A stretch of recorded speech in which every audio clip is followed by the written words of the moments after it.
In 1943, the Allies were desperate to get rid of the German and Japanese Navy plaguing Allied convoys.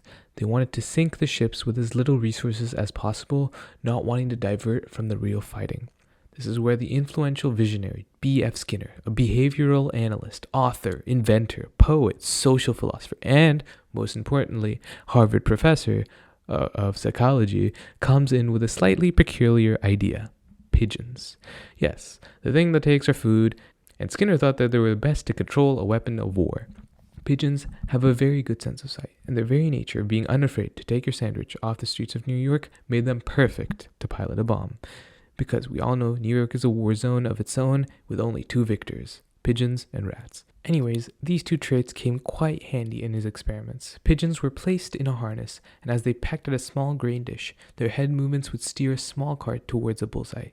Each peck at the center of the screen, making the cart move straight, while pecks off the center, changing the trajectory.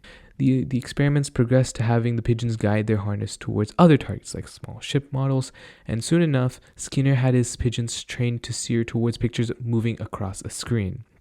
Now, with these results, Skinner wanted to go up to the top dogs and asked for funding for his bird-brained bomb.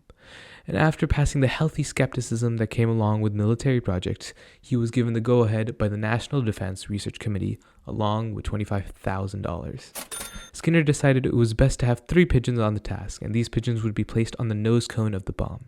Each pigeon would be looking at a small screen that would display the target. As the pigeons would peck at the target, small pulleys attached to their heads would steer the missile. And when the bomb reached the target, the pigeons would be released to the afterlife.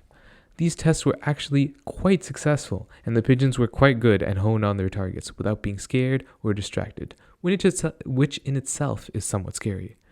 Then, in 1944, Skinner did a demonstration in front of the army, but they thought the idea was a bit too much and that the money could be spent on something else that could give more explosive results. Yeah. The idea was later tinkered with the Navy after the war, but nothing much came out of it. But just imagine what could have happened if the idea was actually put on the front lines. How would that change our relationship with pigeons, and how many ships would have been sunk? Just some thoughts to leave you with.